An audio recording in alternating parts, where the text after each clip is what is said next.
Okay, so are there any questions from last time? Huh. So while solving the equation of motion for classical field, real scalar, so we didn't mention it here, just the scalar field. Yeah. We are writing it down in the Fourier space and then solving. Yeah, we were just making a Fourier transformation in order to make the solution of the equation of motion easy. You know, Is it just an intuitive elegant way to solve a differential equation to go to the Fourier space, or there is something in the equation of motion itself that indicates to go to the Fourier space and solve it?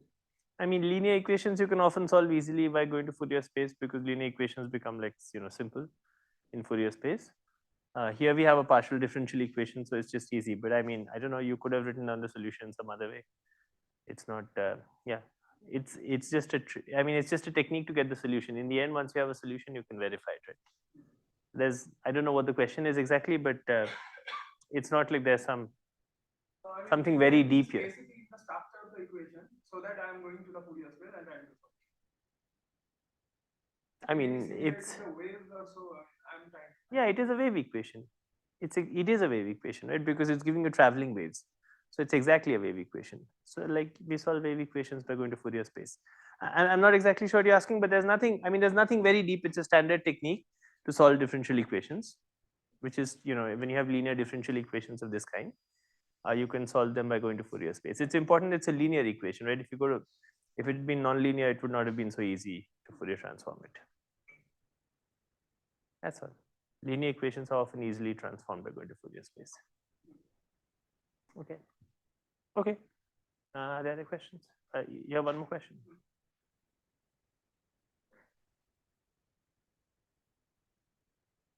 Okay.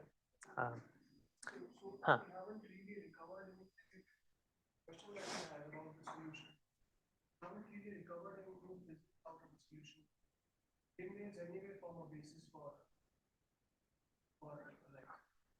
like any solution. No. We found the time dependence based on the momentum, right? Remember the solution looked like this. P dot x, where this is a 4 vector, and what this meant was omega t t, where this was something very specific. This was like square root of p squared plus m squared. This is tx. So, you know, the spatial dependence is fixed in terms of this p, but this is fixed, right? The time dependence is fixed in terms of the spatial dependence in a specific way. So this is telling you that this is like the, you know, this is the energy. So the variation with time tells you the energy. So this is telling you is that if you give me some momentum p, then the energy is given by this. So that's fixed. That's the physics that we found. It's not just a Fourier transform to do nothing. I mean, otherwise, how would we have solved the equation if it had just been a Fourier transform to do nothing? Okay. Are there any other questions, sir? Yeah. Sir, in the first class you mentioned that the fields must have infinite degrees of freedom, right? Yes. Can you just please explain once more, because I couldn't understand that properly. And why the fields should have infinite degrees of freedom? Is it because it's a functional? Yeah, so we give two reasons. You know, the point is that when the moment you do dynamics with relativity, you're forced to think of an infinite number of degrees of freedom. So this is just true. You know, even if you try to think of two particles interacting relativistically, you will find that you need to store their past histories. So the phase space is not finite dimensional. It's not a 6-dimensional phase space where you just store 6 numbers at every instant and keep evolving with that. You have to store functions associated to past histories. That was one reason. And then second, you know, we pointed out that, if you just try to do single particle quantum mechanics with the relativistic Hamiltonian, it doesn't make sense. In that if you think of a position eigenbasis, you will find that, particles can evolve outside the light cone. And therefore, a better description of particles in relativity will also have to be in terms of excitations of fields. So these were the two reasons we had. The second reason was also applicable for free fields. The first reason was involved consideration of dynamics. Okay, thank you. Okay, are there other questions? Okay, sounds good. So let's go on. Today we want to discuss quantization. Let me just remind you what we had last time. I think this is where we stopped. We had last time we had these creation and well, we had the solution, and then we parameterize the solutions in terms of these APs and AP stars, right? And just tell me if this is where we stopped. This was this the last formula that we wrote, which was AP is. Did we write a formula of AP in terms of the field and the momentum? We did, right? I'll just write it down once. Yes, yes.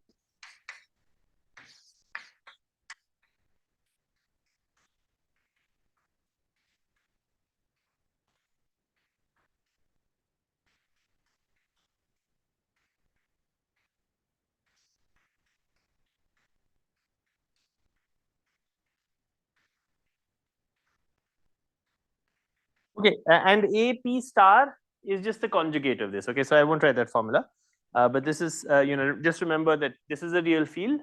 Okay, this is real, so you have to change all the i's to write AP star. Yeah. Okay, so this was where we were last time. Okay, and now the question is, these. Well, okay, maybe I'll write it.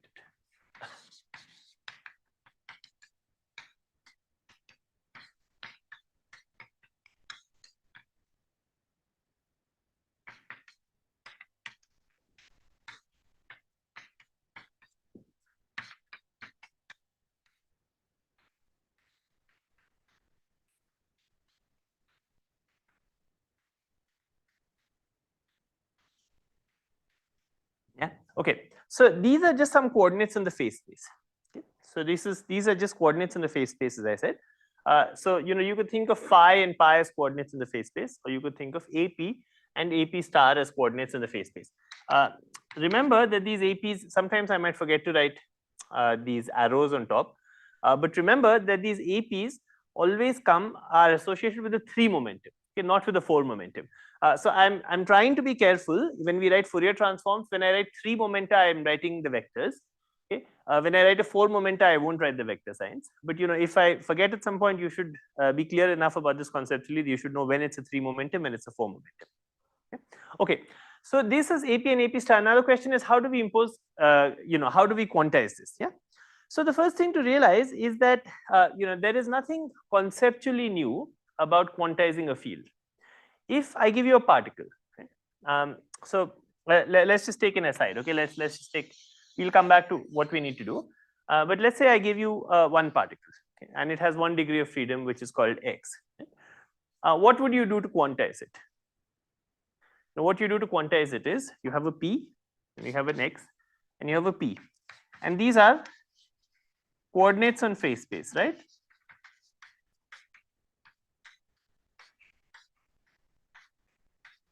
I mean, that's the significance of x and p. There's some coordinates on phase space. And then you say, well, to quantize it, you should promote them to operators and you should impose this. Okay, good. Let's say I have many particles. Then what should I do?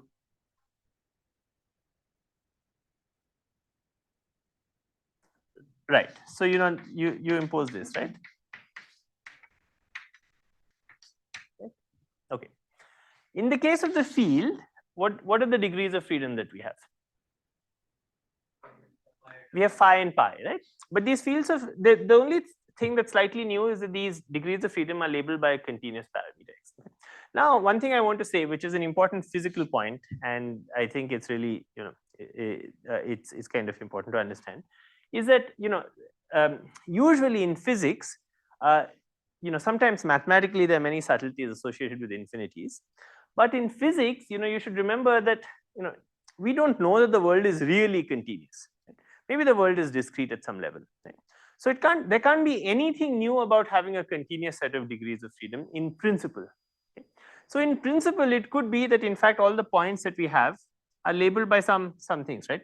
Maybe this is point 1, 2. Maybe we live on a lattice, right? And this might really be the case. In field theory, it's not, it's mathematically more convenient to deal with something that's continuous, but it might really be the case that, we are living on a lattice. Right? If we were living on a lattice, then, the fields would be labeled by some points phi I. Right? So we would have phi 1, phi 2, phi 3, phi 4, and so on. Is this clear? you know, right now the degree of freedom that we have is phi of x 0. Right? Actually, I should write x. This degree of freedom is labeled by a 3 vector x, right? But it could have been that we were living on a lattice.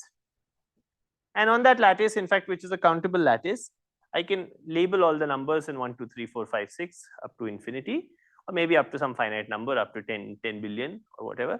And then, you know, those could have been my degrees of freedom. Okay, is this clear? If this was the case, then what are the commutation relations I would impose? How would I quantize this system? Exactly, right? So what I would have said was, well, this is my degree of freedom, and I would have said pi I, pi j is I delta ij. That's what we would have said. Okay. Okay. So this is the aside. Now, how do we quantize, you know, this field, right? Which is not one of these systems. Okay, this box is an aside. Okay, how do we quantize the field? Well, you know, just like we've been quantizing these systems, you know, all we need to do is recognize that in the continuum limit, this delta ij will become a Dirac delta function. Okay, so the quantization is very simple. We just impose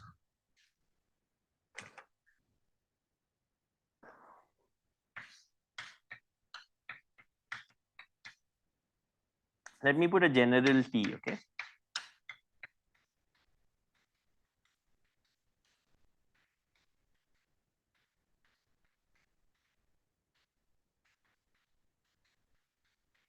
Okay. Okay.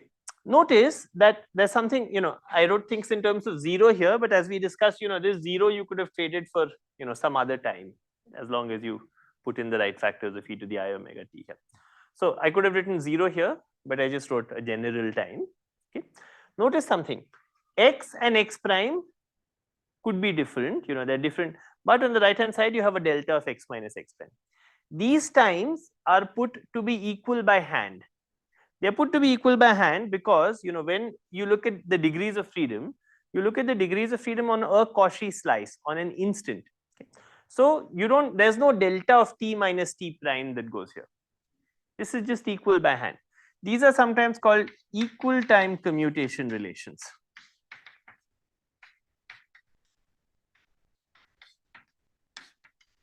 Yeah.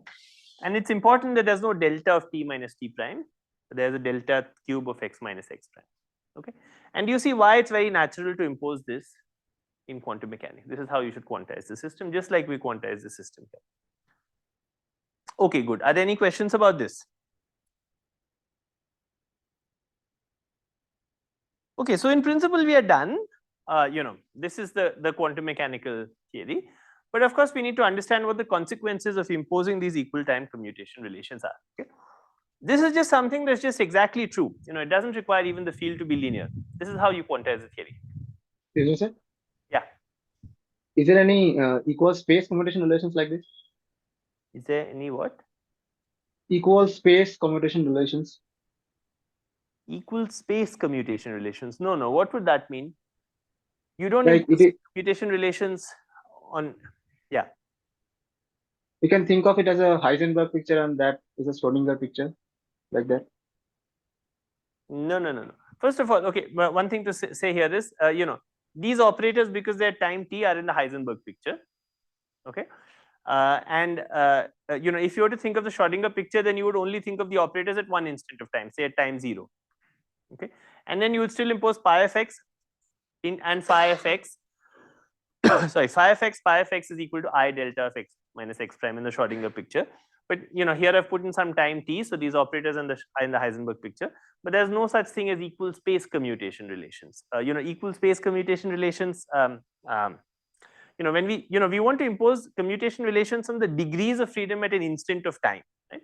The degrees of freedom are counted at an instant of time, not on some spatial surface. Right? We don't count how many degrees. You know, if there are like 10 things in front of us in a lattice, those are the degrees of freedom, right? If there are 10 lattice points, those are the degrees of freedom that we have. We don't try and ask, you know, what happens. You don't count the degrees of freedom by keeping space fixed and varying time. Okay, got it. Thank you, sir. Okay. Okay, good. So okay, good. So these are the fundamental commutation relations. In principle, these are just exactly true. But now we want to understand what this means. You know, when we quantize the theory, what sort of Hilbert space do we get, and so on. So, yeah.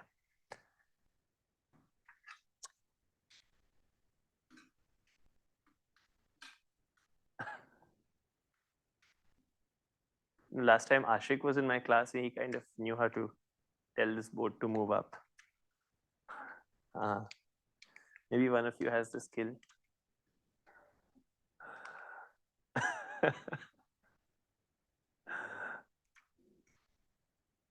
And he would just come and push it and it would work after I'd been fiddling with it for a long time. But you, one of you try your luck. Okay, and then the AV people are here. See?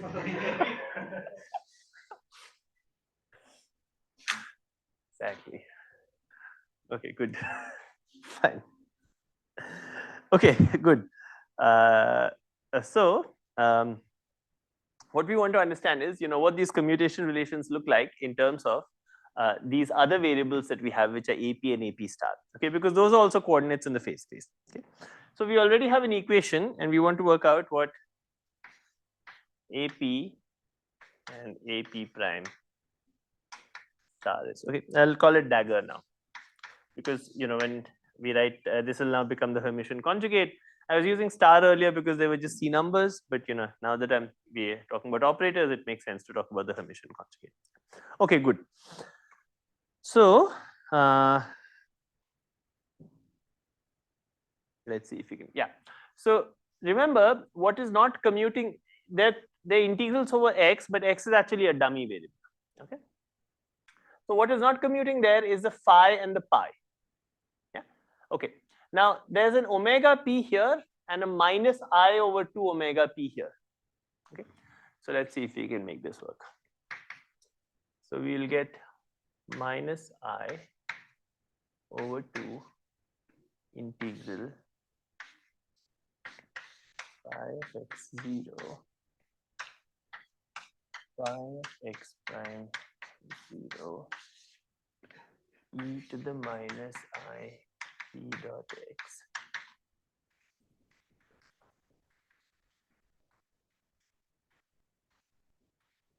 X.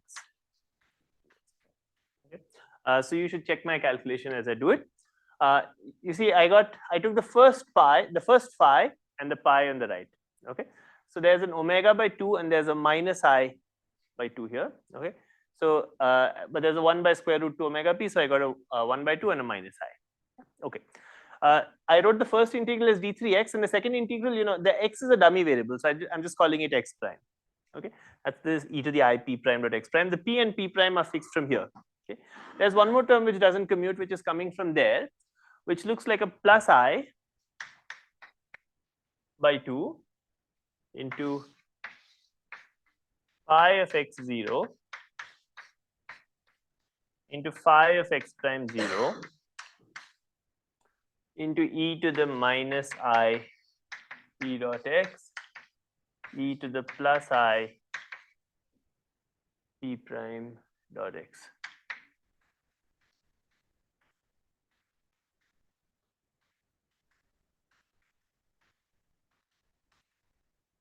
Okay, is this good for everyone? If you get the wrong answer, then but I think we'll get the right answer. Okay. Okay. So phi and pi is a plus I. Yeah. So this gives you a delta cubed of x minus x prime. Yeah. Okay. There's a minus I here, so this just gives you a half. Okay. Into e to the minus I p dot x. Now x prime is going to be set equal to x by that commutation relation, and there's an integral over d3x prime. So you just get minus I p dot x e to the I p prime dot x d3x. Do you see? And I get the same now. Here you have a plus I by 2, but because it's phi commutator, sorry, because pi commutator phi, you get you know, the opposite sign in the commutation relation there. You get a minus I. So it's still I into minus I, so it's still plus half And in fact, it's the same term. You know, you get a delta of x minus x prime, so it becomes the same thing.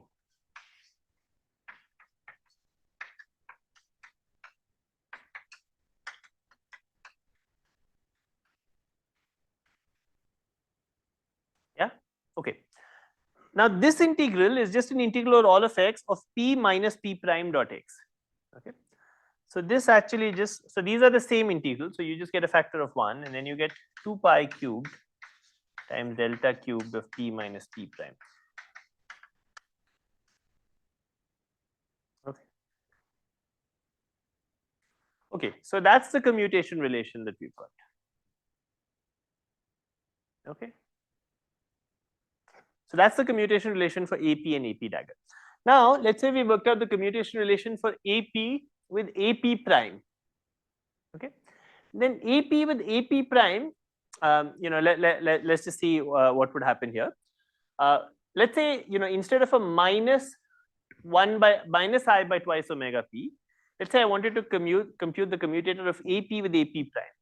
It's almost the same computation, except that instead of a minus I there, I have a plus I there. Okay. And then you see you'd get a 0. Okay.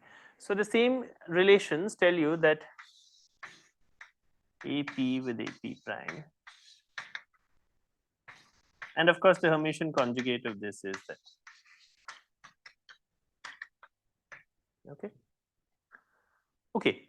So this is just a rewriting of the equal time commutation relations in terms of these alternative coordinates on phase space. Yeah. Okay, good. Is this clear to everyone?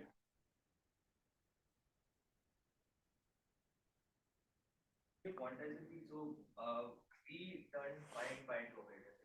The expression that we had to find by looking at the right hand side, we naturally assume that AP and AP dagger are supposed to be quantities which are supposedly true. Those are complex numbers. Well, everything will get promoted to operators, right? Because AP and AP dagger are, you see, you have phi and pi, and AP star are some rewritings of phi and pi. They're just some alternate coordinates on phase space. Right? So whatever your coordinates on phase space are, get promoted to operators. But like in quantum mechanics, we usually used to like promoting observables to operators. Oh no. That's there's, you know, observables are yeah. So there's, you know, you can promote x and p to operators, but you can also x plus ip is also an operator, right? It's not like if I write x plus ip, it's not an operator. No, operators are a complex vector space. So you know, the issue of observables is only important for one thing, which is that observables are the thing you can actually add, you know, actually observe, and that those are the things you can add to the Hamiltonian. Right? So the reality of the fact that observables are Hermitian operators is important in that, you know, observables are those quantities that can be added to the Hamiltonian so as to get unitary evolution. But other than that, there is no other special significance to Hermitian operators as opposed to operators which are not Hermitian. You know, if you take a linear combination of two Hermitian operators with complex coefficients, that in general is not Hermitian. So it's not that operators are a complex vector space and the Hilbert space is a complex vector space.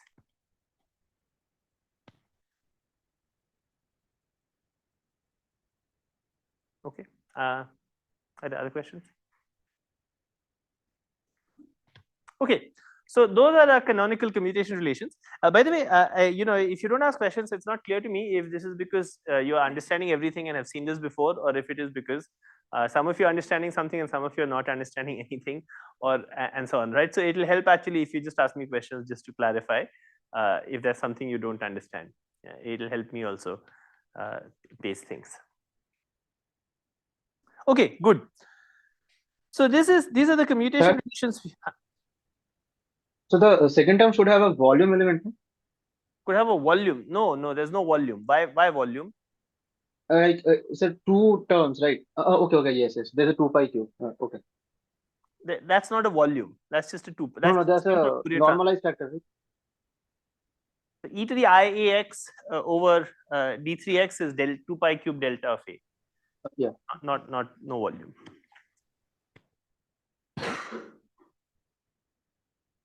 Okay, good.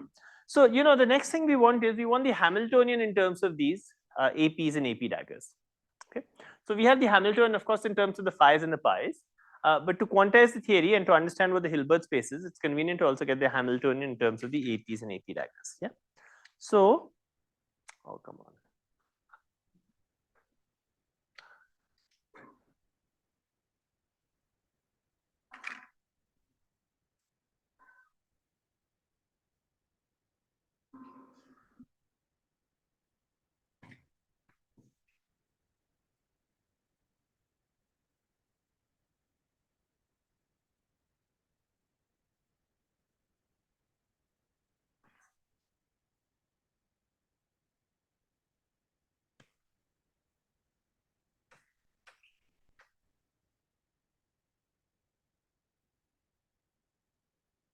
Okay, good.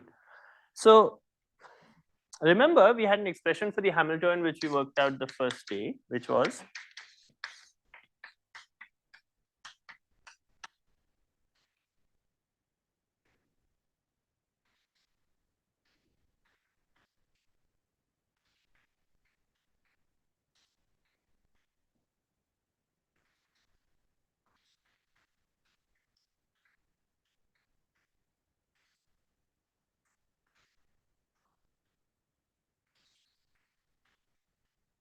yeah. Do you remember this? It'll be in your notes from some time back. Yeah. Okay, good. So we want to write. Let me write down a different expression. We want to write this in terms of these creation and annihilation operators. For that, we need the other expression. Let me remind you what that is. Okay. So we've written phi as AP. Let's write it at time 0. Yeah. E to the minus I p dot x. Dagger.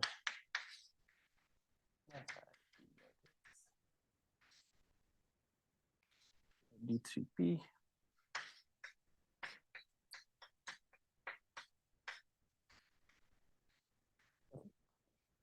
By the way, when we wrote this, I said we put in these factors of like 2 pi cubed and square root of twice omega p.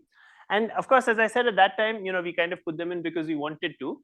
But the thing is that, depending on what factors you put there, you'll get different factors here. Yeah.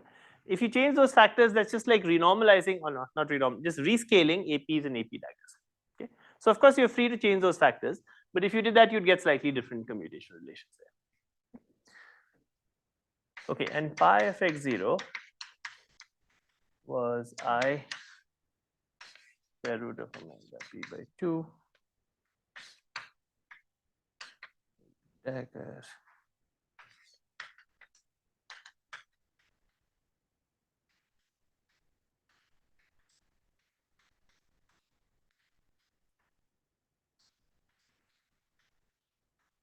a general convention that we often follow is that whenever you have a d3p, we'll often be doing integrals over d3p's.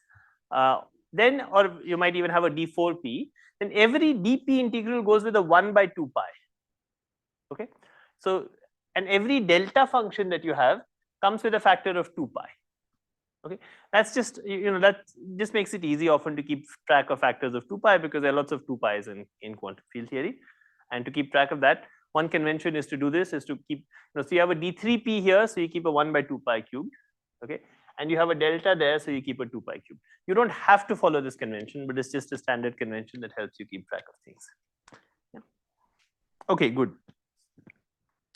So let's work out what h is. Yeah. So the first thing is to work out what this pi squared is.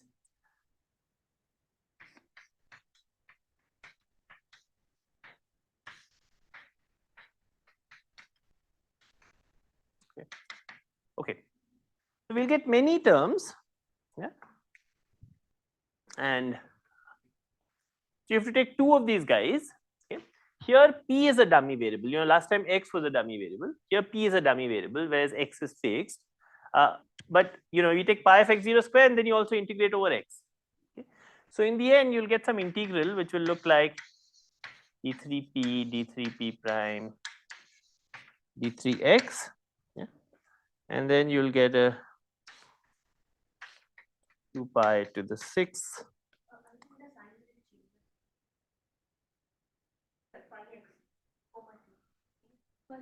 minus I dot P dot exponent, and we are working with plus. What will change? AP e raised to minus I dot no phi x comma t. This one. Yeah. Yes. Phi x comma t. Yes. We had both. So it is AP was with e raised to minus. Oh, you mean AP should go? Yeah, AP should always go with this. You're right. You're right. Thank you. Yeah, thank you. Yeah, AP should always, yeah, good. So one thing you should remember is, AP is always, so depending on what convention you choose, APs either always go with e to the plus IP dot x, okay, or they go with e to the, actually, yeah, sorry. Let me, you're right. Thank you. Thank you. Okay, thank you for that. Yeah. So when we write 4 vectors, thank you for that. I should remember my, we write 4 vectors, we write it as e to the minus IP dot x. Okay. But when we convert this into 3 vectors, then you want to write AP, so into IP dot x, and AP dagger into e to the minus IP dot x. Okay, now, okay, is this right now? It's not right.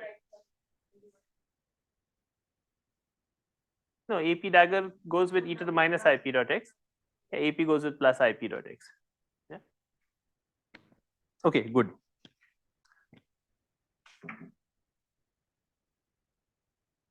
Okay, good. So we have to square this guy, and we get lots of integrals and lots of factors. So let me try and keep track of all of them. Okay. From here, we'll get some square root of omega p. Square root of omega p prime. You'll also get a half, which will come from the 1/2 and the 1/2. Okay. And then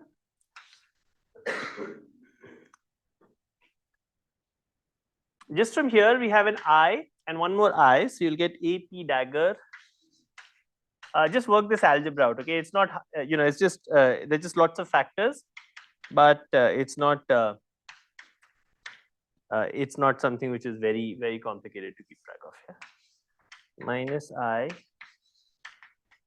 P plus P prime dot x. Yeah. This factor came from taking this term in 1 pi, okay, and multiplying it with another term. Okay. So in the first pi, it was multiplying e to the I minus I P dot x. Then in the second case, because P was a dummy variable, I wrote it as E P prime. Then you squared them, there was an I, so you got a minus sign. Okay. You got a square root omega p, square root of omega p prime. The half went here, and the 2 pi to the 6 came from the 2 pi cube there. Okay, good. Then there is a cross term which comes from this guy hitting this guy. Okay. But this has, in addition to the I square, it also has a minus sign from here. It has an I square, but also has a minus sign because of the relative minus sign. You see? So when you do that, here you get a plus sign. So this looks like an AP dagger AP prime. And then we have an e to the minus I P dot x, e to the I P prime dot x. Okay. And then we have one more term which looks like AP prime dagger. This goes with e to the I P dot x, e to the minus I P prime dot x. So there are 2 terms. One comes when this hits this, okay, the AP dagger from the first pi hits the AP from the second pi, and the other is when the AP from the first pi hits the AP dagger from the second pi. Are you all following this algebra? Yeah. Okay, good. And then we have one more term, and that also comes with a minus sign, and that looks like AP prime multiplied with, actually on the, on the P's and the A's, I'll stop putting vectors because, remember these APs are associated with the 3 vector. Okay. But, in principle, you could also associate them with a 4 vector because it's an on-shell condition for the 4 vector. Okay. So the APs are associated with the solution of the equation of motion.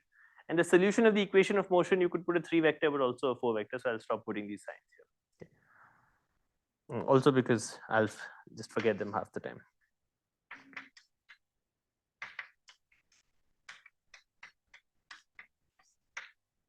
Yeah. Okay, good. Okay, good. So now there are lots of exponentials and lots of integrals to do. Okay, but notice that the integrals are all going to simplify a lot. They're going to simplify because you do an integral of d3x here. You get a 2 pi cubed into a delta of p plus p prime.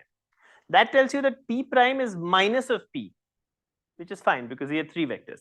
When you do that, however, this omega p prime becomes the same as omega of p because omega p prime is the same as omega of p. So what will happen is we'll get a half, and we'll get, if you do these integrals, this will become minus. Okay, so there's a. Okay, I'll just explain how this goes, and then I'll just write down the answer. You see, this will become a delta 2 pi cubed into a delta of p plus p prime. But there's also an integral of p prime. Okay? So that will just set p prime equal to minus p. Okay?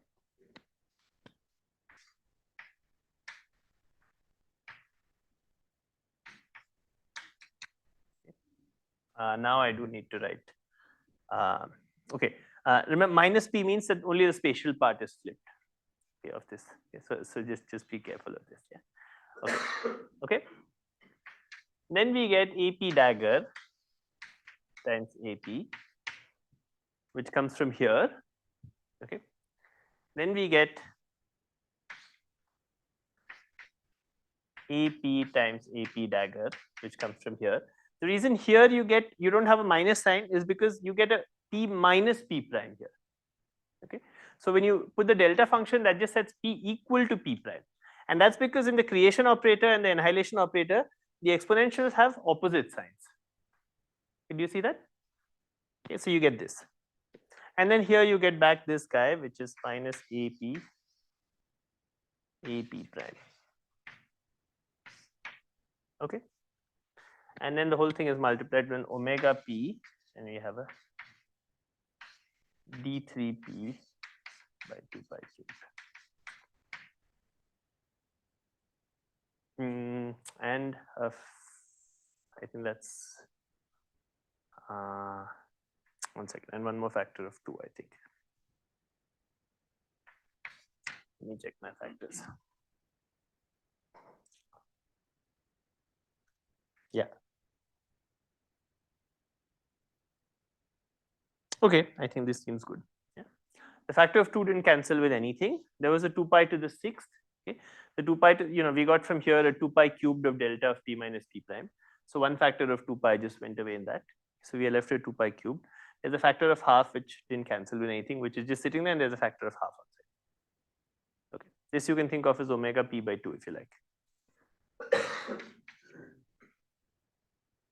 Okay. Is this fine? Okay, good. Now there are many more terms that we have here. There's this term, and then there's this term. Okay. Okay, so we have to do some algebra for those terms as well. So let's look at this term. Okay.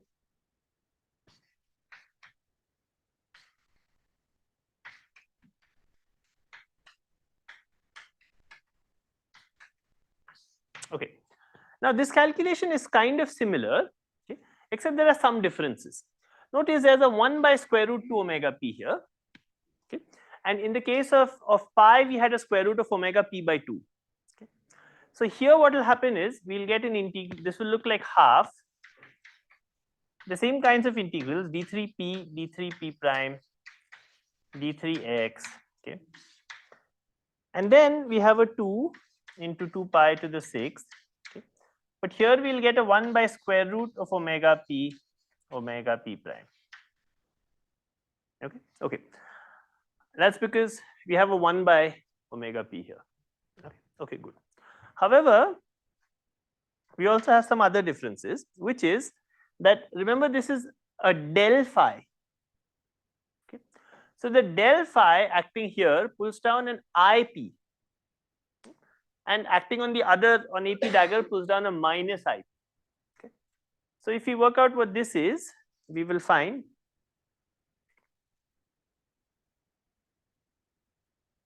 you'll find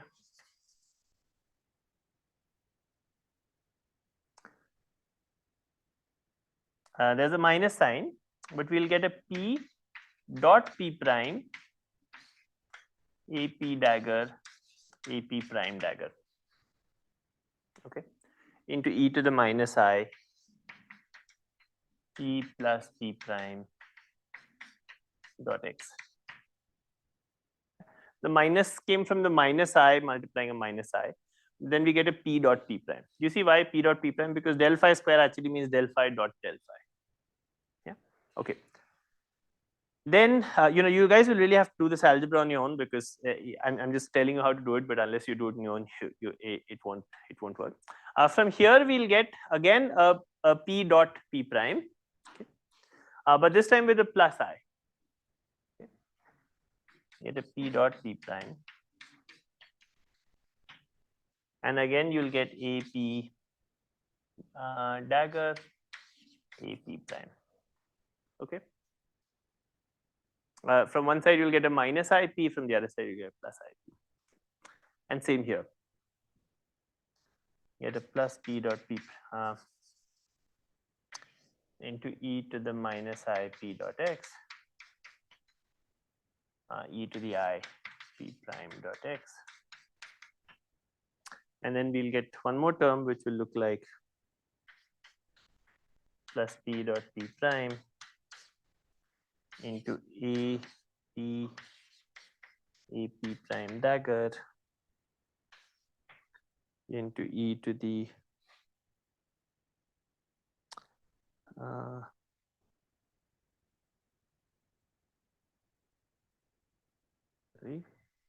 plus and minus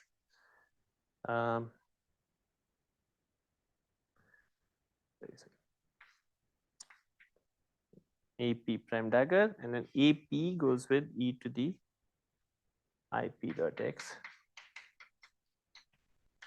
e to the minus IP prime dot x. And then we'll get one more term here which will look like minus p dot p prime AP prime e to the IP plus p prime dot x. Okay, this is a bit of a mess, but it's not very hard to keep track of if you just keep track of how things are multiplying. Okay, and just keep track of the fact that every del will pull down some term from this exponential, and you just have to keep track of the minus i's and the plus i's, okay, and you will get this. Okay, is this fine? If you want to think about it for a minute. Okay, let me also check that I have the right expression.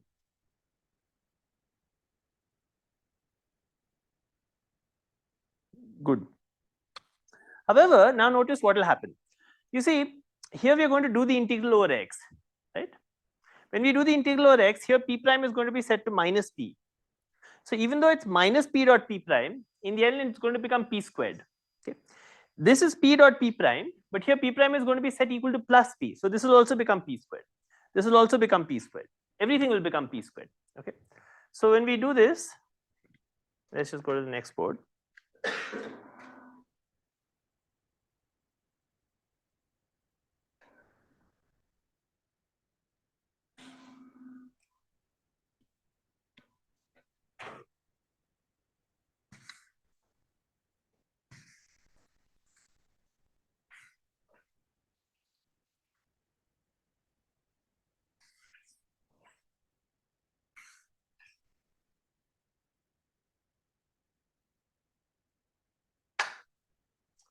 Okay, so this will just become half into AP dagger A minus P plus AP dagger AP plus AP dagger plus AP A minus P.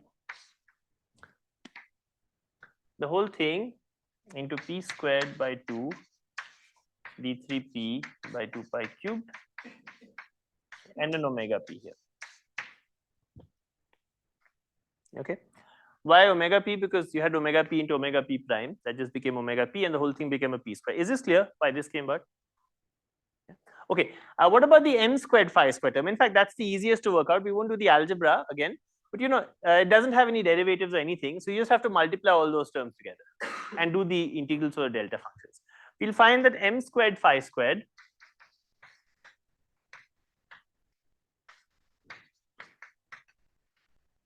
just looks like half into the same thing.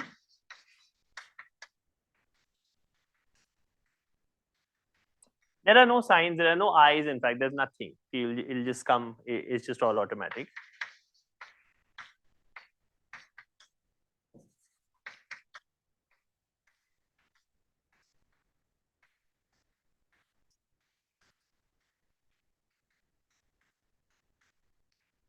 Okay. Okay. So now we have to add all these three terms together. The terms we have to add are first this one. Okay, keep track of this one. This is the result here. Then this is the result we had for the del phi squared and this one. Okay. Okay. But when you add them, notice what will happen. Look at the terms which have. Sorry guys, you should catch me. Otherwise, if you're paying attention, you should catch me. Yeah. Look at the terms which have two creation operators and the terms which have two annihilation operators. Okay. Sorry guys, you should have, okay, so you see that there are two different kinds of terms we found here. Okay. One kind of term had two creation operators and two annihilation operators. The other had one creation and one annihilation operator. Okay. This was the term which in the first case came with a plus sign and here it came with a minus sign. In these other cases, all of them came with plus signs. Notice, for instance, in the del phi or del phi prime, there was a minus sign here, but it went away because of the different kinds of delta functions. Okay. Okay.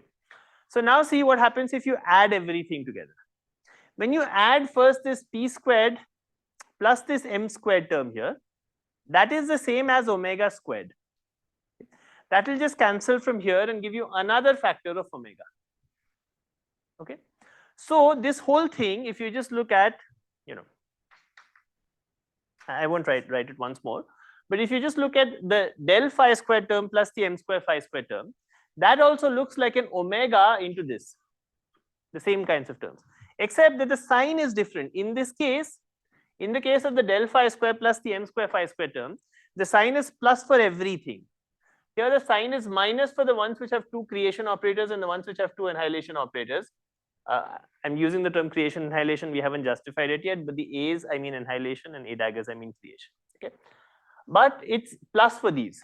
Okay. So the final answer is going to be that these ones are going to double, okay, whereas these ones are going to cancel. The final answer we'll find for H, there was a factor of half sitting outside, which will just cancel with all of that. There's one more factor of half here, which will not cancel. It's just going to be omega p by 2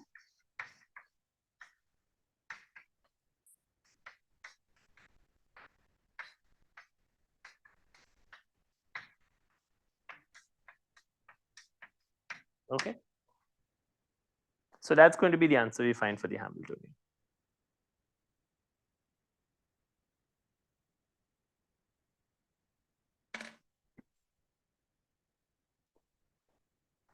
Is this good?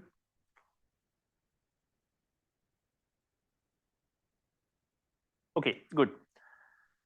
Now, I want to go on to understand a little bit of how we quantize things, but I want to do one more thing before. Okay, we found an expression for the Hamiltonian. Okay, the Hamiltonian is the conserved charge that generates time translations, as we learn in classical mechanics.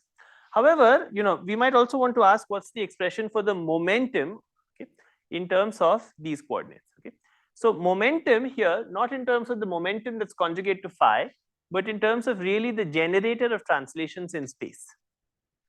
Okay.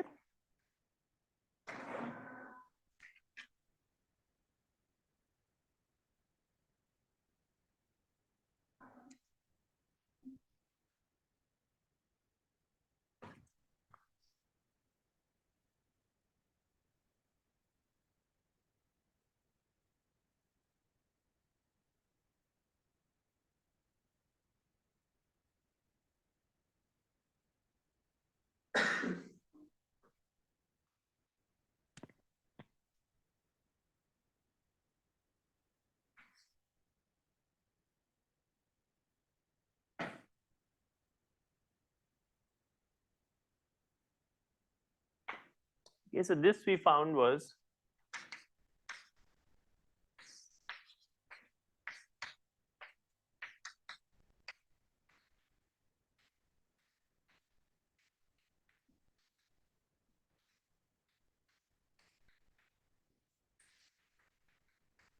okay. Now, what about the momentum? So I'm going to write an expression and I'll justify it. Okay, so I claim that the momentum has a form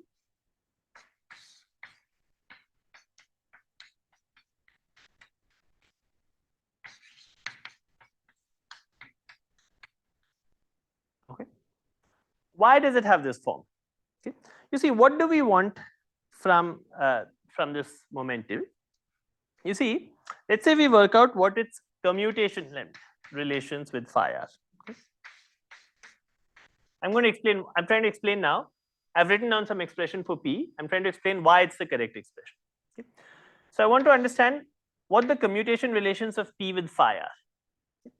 If you look at the commutator of P with phi, sorry, the commutator of P with is this P a space vector, a 3 vector? yes, this P is a spatial vector. Thank you. Yeah, because this del is spatial. Okay. This P, if you commute it with phi, only the pi commutes with the phi. Right? So you get some sign there, and you get this looks like I times del phi x0. Do you see why that's the case? Is this clear to everyone? You see the pi and the phi give you a delta function. The phi doesn't commute with itself, and so you just pull out this term. Okay. Okay. Good.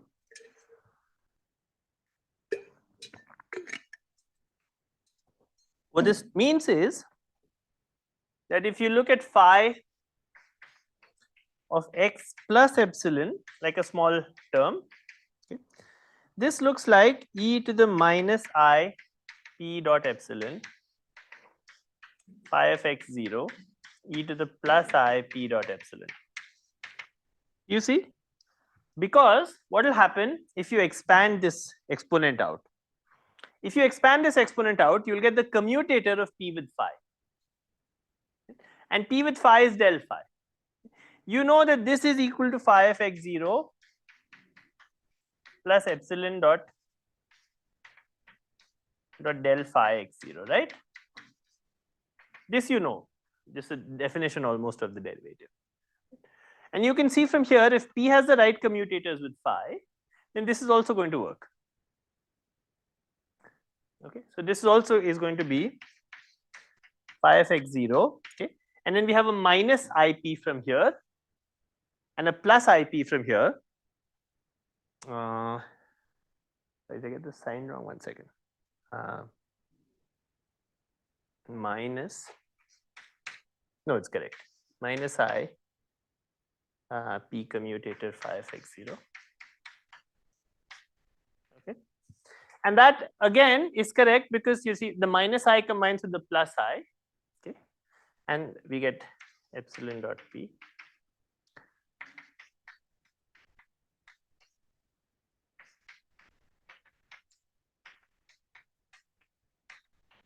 Okay, so you see there are two things we could do with this. First, we could just write this in this form, right?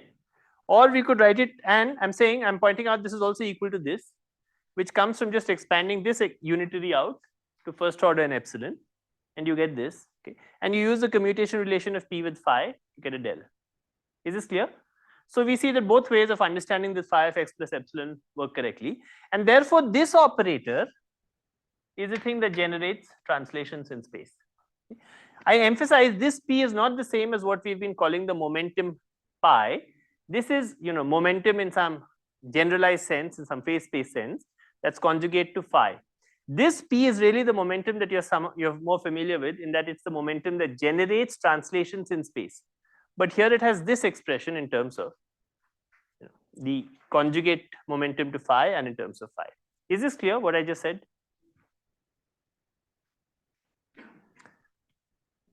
Okay. Now there's a similar calculation which you can in fact do in the homework, which will give you that this is equal to AP dagger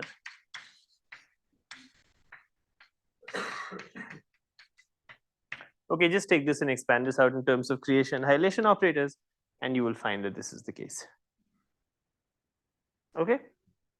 Okay.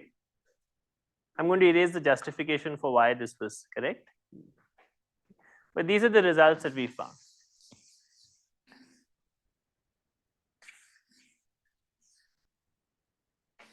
We also found some commutation relations, which I'll write again. So this is what we have derived in this class. Okay.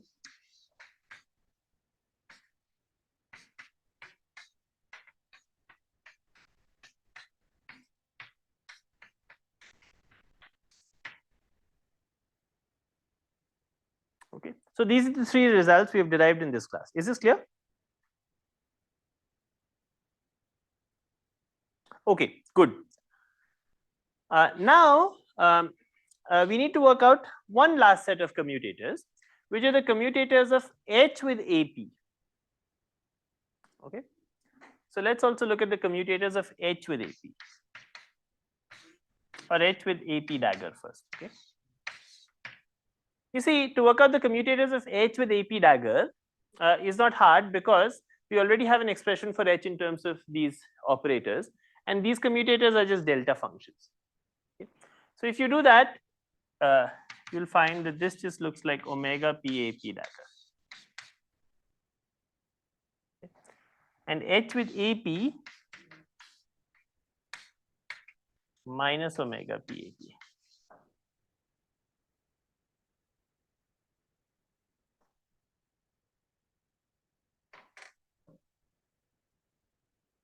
Do you want me to do this explicitly, or is it clear how it happens?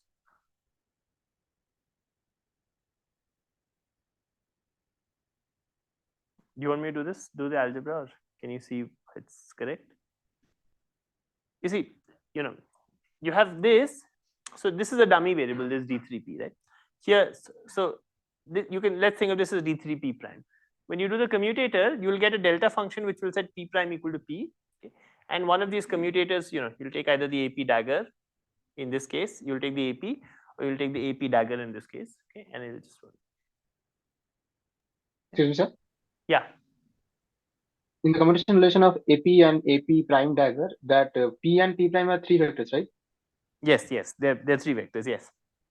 So the delta cube of P minus P prime is like a vector Yes, it should have. difference. Thank you. Yeah. Yeah. Yeah. When it's a delta cube, it has to be a three vector. You're right. Of course, I should have written it. But if you have a four vector, we write a delta 4. We will see such delta functions also, but not yet. Yeah. Okay, good. So we are is all this clear? Okay. So this is what we have derived so far in this class. Now, however, if you look at the system of equations, okay, it looks exactly like a system of decoupled harmonic oscillators. Okay. If you've seen the harmonic oscillator in terms of creation and annihilation operators, have all of you seen the harmonic oscillator in terms of? Okay, then what you have here is exactly a set of decoupled harmonic oscillators. They're decoupled because AP and AP dagger only, AP only knows about its counterpart at the same moment. If you were to discretize this, then this would become a delta of P and P prime. Okay, and we see that AP doesn't care about what the other annihilation operators are doing or what the other creation operators are doing. Okay, and H here is something that looks like a sum of the harmonic oscillator energies for each case. Okay, and AP lowers the energy and AP dagger raises the energy. Okay, so this means it.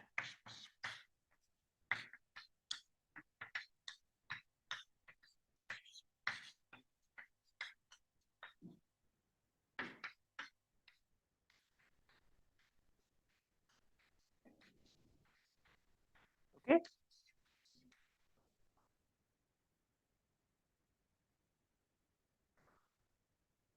Okay, good.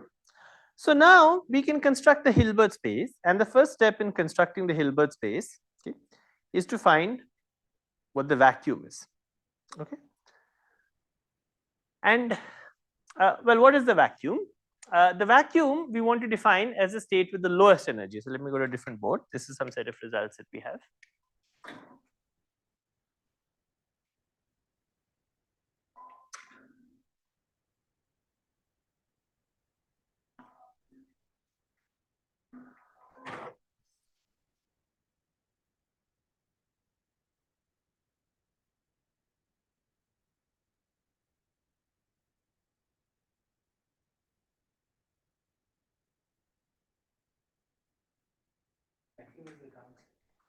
Yeah, the vacuum is the ground state.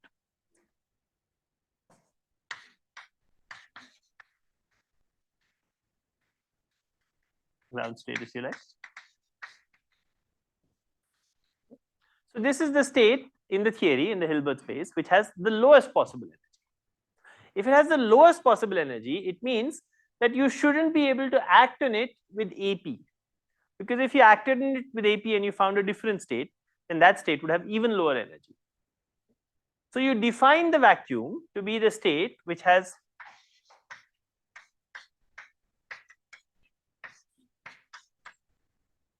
okay. So it is the state which by definition is annihilated by all the annihilation operators. Okay. So this is our definition of the vacuum.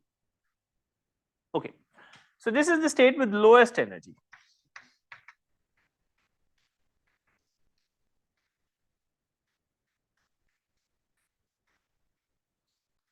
Good. What is its energy? Okay. So let's work out what the energy of the vacuum is. Okay. Okay. So we have an expression there for H, right? And let's work out, let's act with that on the vacuum. You see, the first term has a creation operator multiplied by an annihilation operator. When that acts on the vacuum, we just get 0. Right? Then what we get is omega p times by 2. Omega p by 2, thank you. Yeah. Into an AP dagger acting on 0. That's because the first term goes away. Yeah. Now this term, okay, you see the one way to think of this term is that you could have commuted the APs and the AP daggers and acted on the vacuum. Okay. However, when you do that, you see you have a bit of a problem, because if this had been AP prime and AP dagger, then you would have got a 2 pi cubed. Then you would have got a 2 pi cubed of delta of p minus p prime. However, because these are really the same p's, we found something which is problematic, which is this looks like omega p into delta cube of 0 acting on the vacuum. Okay. With some d3p here.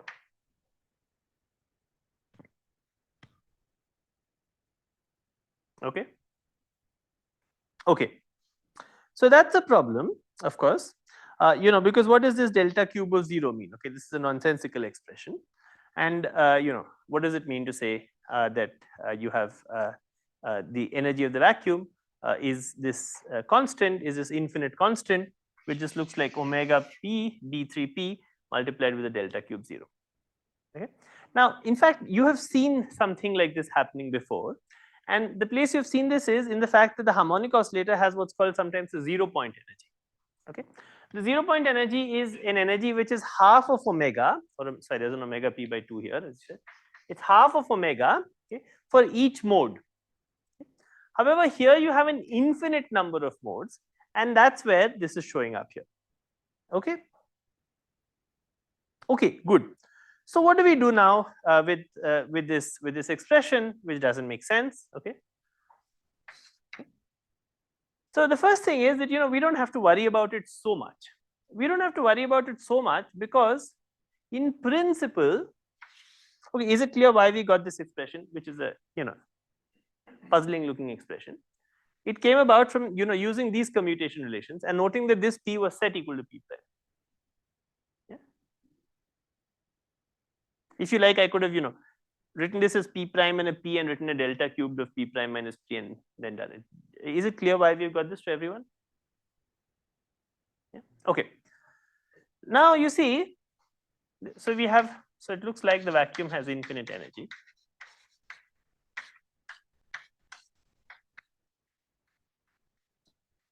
However,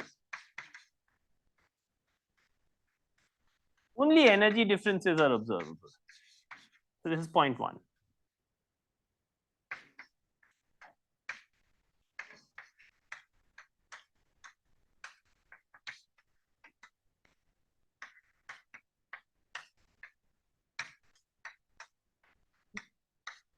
So first of all, the fact that there is this infinite energy is really not very important. Okay. No, right. You have an infinite number of degrees of freedom, and so you have an infinite 0-point energy. But I want to point out that energy itself is not very well defined, because it's really at least in the absence of gravity, all you can really measure is the difference between two energy levels. You can never say what is the absolute energy in some system. Maybe in a gravitational system you can, but in the absence of that, you can't say what the energy, what the absolute level of some energy is. You can only talk about energy differences. Therefore, you could have said, fine, you have an infinite energy, we'll just keep subtracting off, okay, and we'll just look at the energy differences between two states, and that will still be well defined. Okay. However, there's something else which is true here, which is that we don't know that we really have the right expression for H. And the reason that we don't know that we have the right expression for H is that when we go from the classical to the quantum theory, there is always some ambiguity in how we order operators. Okay.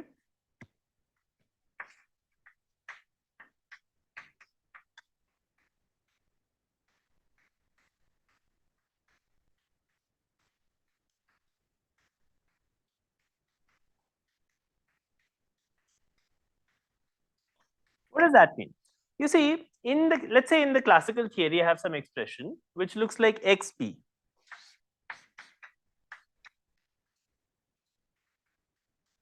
I write it this way because I like x more than p. Okay, so I like to put x before p. But in the quantum theory, that doesn't mean that the operator that you have will go to xp, right?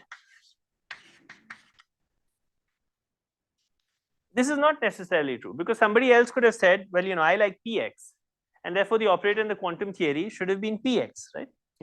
What you should have written was, so this is me, okay, and somebody else could have written, well, px, somebody else. And how do we choose now? Okay, who's right? Okay, is it me who's right or somebody else who's right? Okay, we can't choose. Yeah. Okay. We can write half xp plus px. Yes, we could write half xp, so the third person. How do you know that is right? You don't know that is right either, right? So we have more choices, of course. We could have written 0.9 px plus 0.1 xp and so on. We can negotiate about this. Okay, but the point is that there's really a fundamental ambiguity in how you go from the classical theory to the quantum theory. Okay? This ambiguity is just an operator ordering ambiguity. What we have here is some classical theory, and we are trying to guess what the correct quantum theory is. But there isn't a well-defined way to go from the classical to the quantum theory because of these operator ordering ambiguities. So in fact, we have the freedom to define the quantum theory by choosing operator ordering in such a way that things become sensible. Okay. So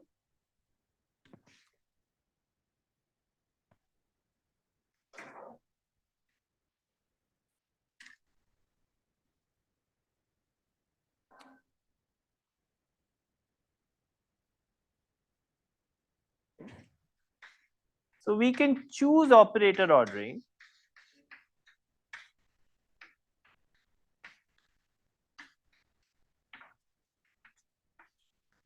conveniently. Okay. And a particularly convenient choice of operator ordering is called normal ordering.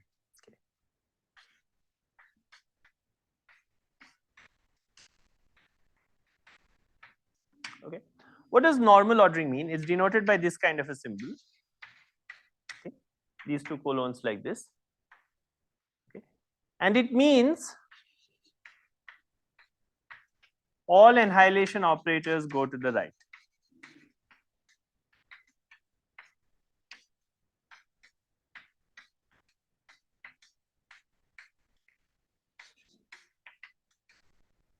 okay, in O.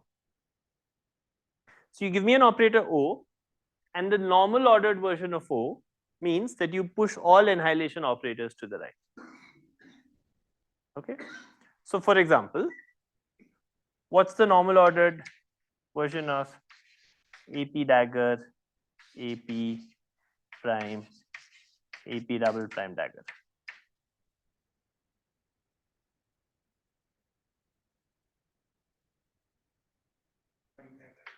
Okay, very good. Okay, this is the normal ordered version. What is the normal ordered version if you have AP dagger? Okay, let me call it 1, 2, 3, 4. Okay, AP2, AP3, AP4 dagger. Okay, so once again, I'm supposed to move all the annihilation operators to the right.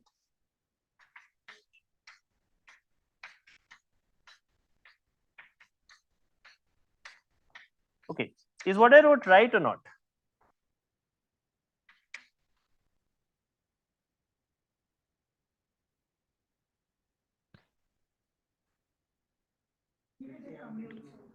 Exactly. You see, so you could have said, someone might have worried, well, I changed the order of P3 and P2, but in fact, AP3 and AP2 commute. So all annihilation operators commute with each other. So when you say you move all annihilation operators to the right and all creation operators to the left, that completely fixes the operator ordering. That's because all the creation operators commute amongst themselves and all the annihilation operators commute amongst themselves. Okay? So it doesn't matter how I order the creation operators amongst themselves and how I order the annihilation operators amongst themselves. Okay? So normal ordering completely fixes the ordering. And then a convenient choice of the Hamiltonian of the theory is to define the same Hamiltonian, but with a normal ordering symbol put here.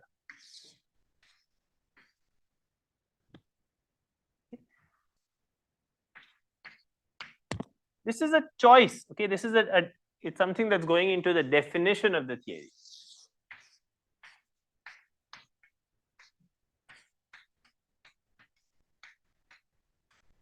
So we are choosing to define the theory as the Hamiltonian of the theory with the normal ordering symbol, and that's our choice because we can always choose how to go from the classical theory to the quantum theory so as to get sensible results. If we do that, then notice what happens here. We don't have to redo the whole calculation. We just get the normal ordered version of what happens here, okay?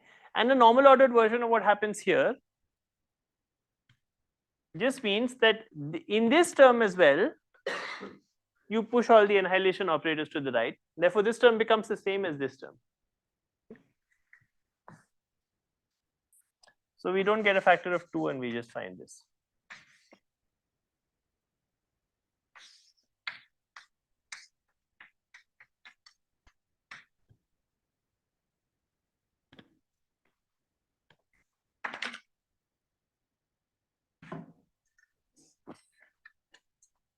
Are there any other types of orderings which are like maybe not as convenient but like Sure, there are many other types of ordering.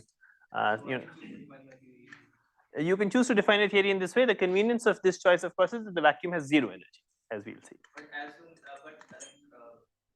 if I stick to a particular ordering, like one more time, even though it's not normal ordering, the theory will still be like. Yes, except that your vacuum won't have zero energy, and that's okay. Except you'll have to keep track of the fact that only energy differences are observed. So if you're careful about phrasing everything in terms of observable quantities, it'll still work. Yeah. We'll see normal ordering is useful later also in many other things. But if you're very careful about defining everything in some observable way, then everything will still work. Yeah. Okay. So there's nothing very deep about normal ordering. Normal ordering is a choice, which is a convenient choice. But it's true that you could use other definitions of orderings. It's what? It's not like an axiom. It's just that you choose something that you choose to do. Yeah, that's right. To get something that's well defined, that's sensible. If you can always choose to work with more complicated things. Provided you keep track of all factors and keep track of the fact you're always talking about observable quantities, you will be able to everything will make sense in the end. So this is the point 1 that I said about, which is that the fact that you had an infinity here is not really a big problem, as long as you phrase things in terms of observable quantities. Yeah. Okay, good.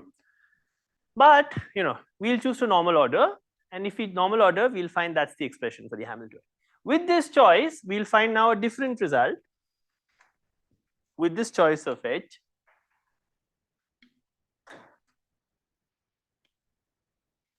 So that does that mean that we can write any operator in terms of creation annihilation operators in quantum field theory?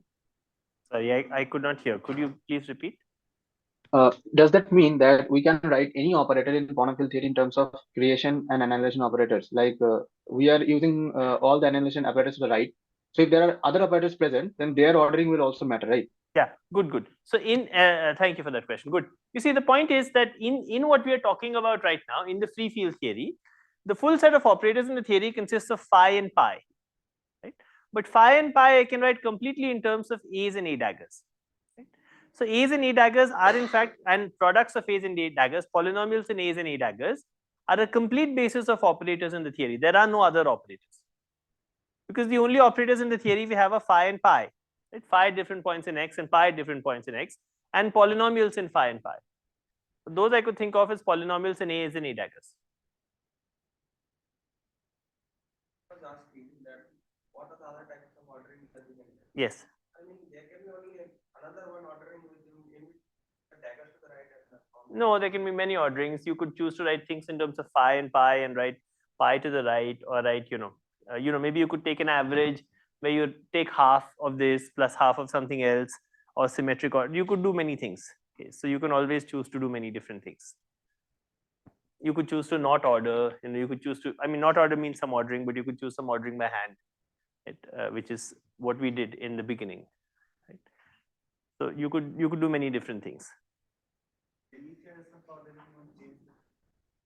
Yeah, so the choice of ordering doesn't change the physics, provided well, I don't want to make very strong statements about any choice of ordering and so on, but a general rule of thumb is if you work in terms of carefully observed quantities, observable quantities, then different choices of ordering in what we are doing so far are only adding different constants to the Hamiltonian.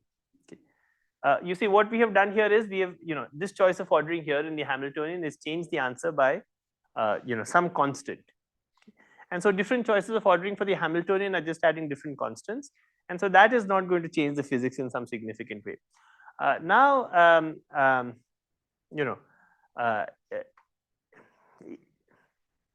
don't know about, I don't want to make some statement about will any choice of ordering ever change the physics or not. But in general, choices of ordering are questions of convenience often. Yeah, as I said, you have to be careful in terms of phrasing one set of observable quantities in terms of another set of observable quantities. Okay? And the relations between those observables might differ depending on what kind of ordering you chose and so on. Yeah? But as long as you phrase everything in terms of observable quantities, sure, the physics shouldn't change. Yeah? Okay. But sir, this creation and annihilation operators do not have any observable quantities associated with them, right? Creation annihilation operators don't have any observable quantities, but the energy is an observable quantity. Yeah. In fact, energy differences are observable quantities. Okay, so I'll talk about the first excited state now, but as long as you phrase things in terms of observable quantities, like the difference in energy of the first excited state and the ground state, you will find that everything makes sense. So when we are dealing with the creation and annihilation operators, we are thinking in terms of energy, right? Like when we are doing any calculations with using this A dagger, AP dagger like that, and we are using the normal ordering, then we are actually thinking in terms of energy while doing the calculations. What does it mean, thinking in terms of energy? Like what results we get when we interpret it physically, that's what I mean. Like when we get a result from these calculations using the normal ordering and AP dagger. No. So normal ordering is just a choice of how you're defining the Hamiltonian. I chose to define the Hamiltonian as a normal ordered square of pi squared and del phi squared. Okay, rather than just writing it as pi squared plus del phi squared. Okay? So I chose to write the Hamiltonian as that because there was in fact an ambiguity in how you define the Hamiltonian, what the Hamiltonian was, which we had chosen in some way, without thinking about it. And I said, let's think about it a little bit more and choose it in a way that's convenient. It's not like in what we wrote earlier, we had not made a choice of ordering. We had made a choice of ordering. Right? It's like what I said here. There's some classical Hamiltonian which we choose to write as xp because I like x more, and so I put x to the left and p to the right. And then, in the quantum theory, we say, well, it should have been xp, and now by writing px or something else, you're changing things. That's not true. Okay, there was an ordering that was implicit in what we wrote, and what we are saying now is, look, here's an ordering that makes things convenient, okay, and gets rid of these infinities that we get. Thank you, sir. I got it. The operator's Hermitian, yes, because the constant that you subtracted here was a real constant, okay? Because you subtracted this real constant here. Yeah, so the operator is still Hermitian.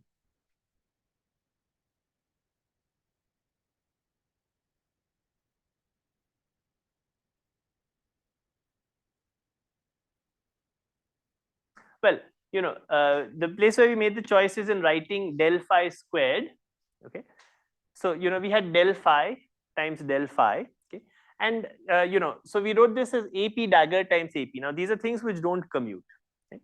So you have to be careful of how to define that product. Let me say it another way. We want to define the product of two of these operators at one point.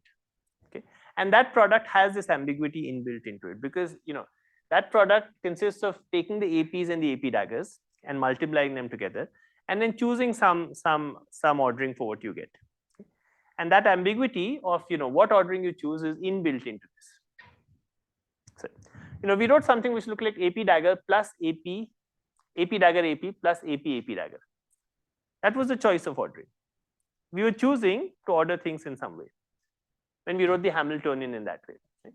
I could have started with the classical theory, written the Hamiltonian as AP star AP plus AP star. And when I did that, I was choosing an ordering because in the classical theory, all these expressions would have been the same. Yes, but difficulty should have crept in because of this XP kind of. The difficulty has crept in because of that. In the classical theory, I could have written the Hamiltonian as AP star omega p d3p by 2 pi cube, or I could have written it as half. In fact,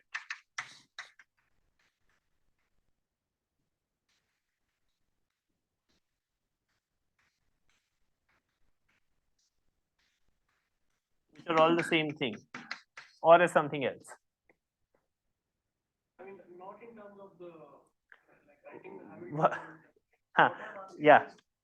Initially, we wrote down the classical. Yeah, I want to point out there's nothing special. You're worried that the ambiguity is in terms of AP and AP star, but somehow there's something inherent about writing pi squared and phi squared. No, that's so my worry is that when we wrote down the initial classical Lagrangian, there we did not have any products of the kind. We did. We had these products. Let's say I wrote down the classical Lagrangian or classical Hamiltonian in terms of APs and AP stars. This is the answer I got. You're worried that somehow you're not seeing a pi and a phi. Yeah. Okay, so first of all, this is a question of basis. Okay, but the ambiguity here is the fact, and this is something that you'll see often, is occurring because in the classical theory, we have a product of phi's at one point. Okay, and this is something that you'll see often happening. What we have there is pi of x multiplied with pi of x at the same point. Okay, that these kinds of products also have ambiguities. When we think of trying to multiply two fields at the same point, we will find there is always an ambiguity in what the answer means. Okay? The product of two fields at one point is not well defined. It's not well defined because of this, because these fields have creation and annihilation operators, and unless we are careful of how we are defining the product of operators at a point, we will often find these kinds of infinities. Okay, so the ambiguity in that expression came from the fact that we have to be careful of how we define the product of these operators at one point.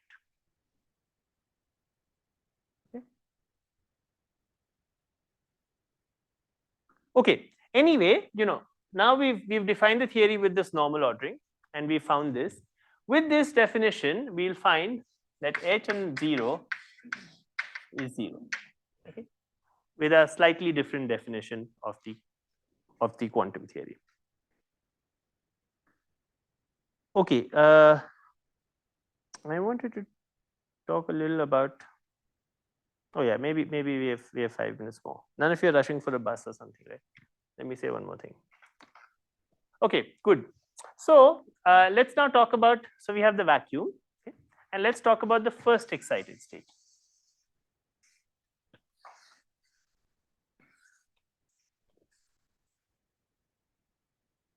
So we have an infinite number of first excited states, which we can label by P, and they are obtained by acting with the creation operator on the vacuum.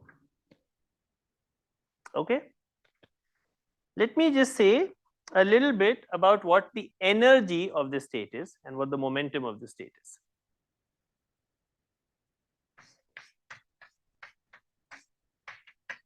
So H and P looks like this is a dummy variable.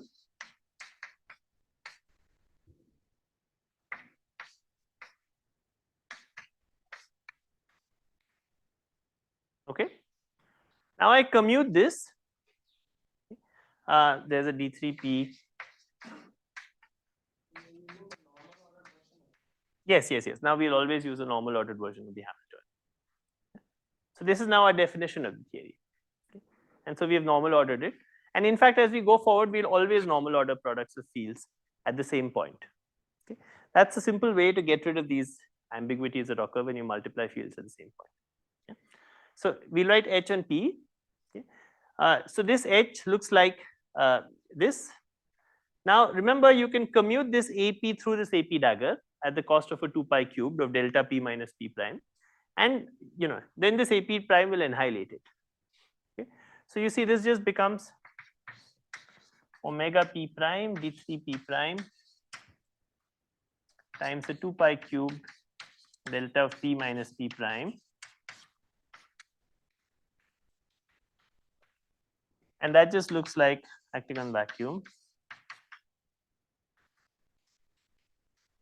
Okay, because the P sets get set equal to the E times. Sorry, it's a little bit of a mess. There's an AP prime dagger, which I missed, okay? And that acts back on the vacuum and gives this. So the result is that H and P just looks like omega P on P. Similarly, you could work out what the momentum P is.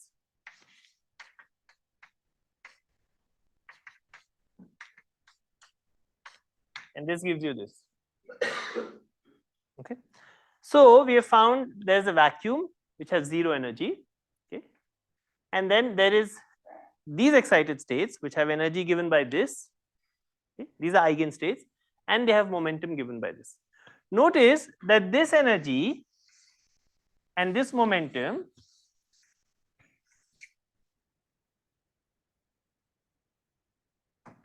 satisfy, obviously, obviously by definition, right? So excited states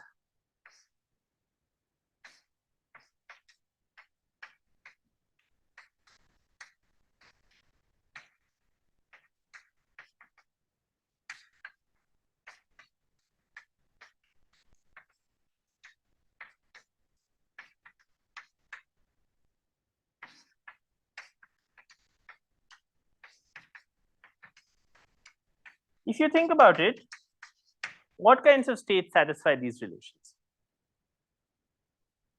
Okay, they are one particle states. If you take 2 particles, you will never find that the energy satisfies P squared plus M squared. Okay, for those 2 particles, it will be different. So the only set of states which satisfy this kind of relation are 1 particle states. Okay. Therefore, because of this, because of the fact, right now we just have a Hilbert space, we found the vacuum and we found 1 excited state. Then we looked at the energy of that excited state, we found it was omega P, and we looked at the momentum, we found it was P. Based on the fact that the energy and the momentum satisfy this relation, we can interpret this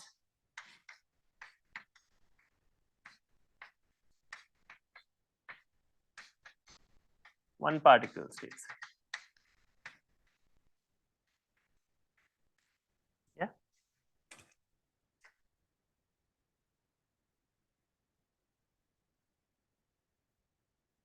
Okay, of mass m.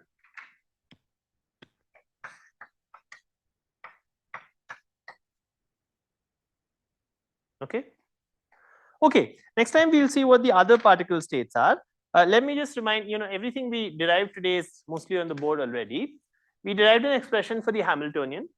Okay. The Hamiltonian had some form. There were some ambiguities in the Hamiltonian because the Hamiltonian involved the product of operators at one point.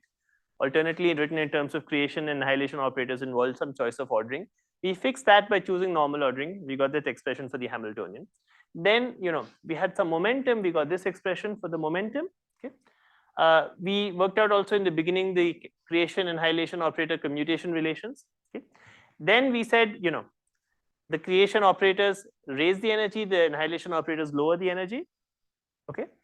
And we said, well, the vacuum is the one which is annihilated by all the annihilation operators. And with the new definition, we found it has energy 0. And now we found also the first excited states. And they satisfy the dispersion relation that one particle states of momentum p have. And so it's fair to interpret them as momentum states, as one particle states of mass m and momentum p. Yeah. Okay, good. So I can stop here. Are there any questions? Yes, sir. Yeah.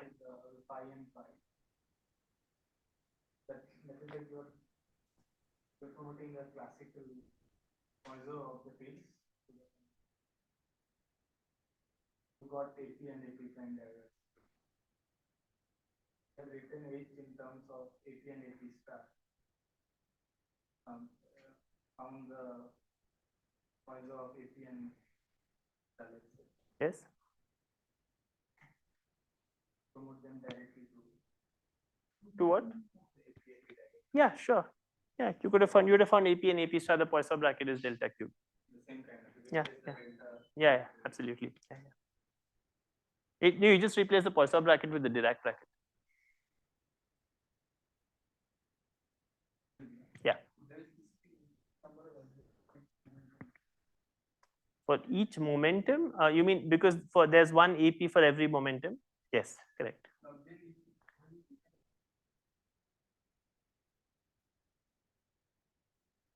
Is it a product state? Yeah, so sorry. I'm not quite sure what you mean by that, but it's annihilated. That's right. It is annihilated by every different annihilation operator. So you're right. It's in the ground state for every one of these oscillators. It's in the ground state.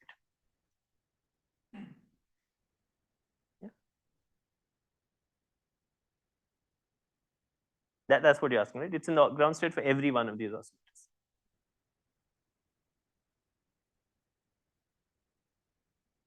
Yeah.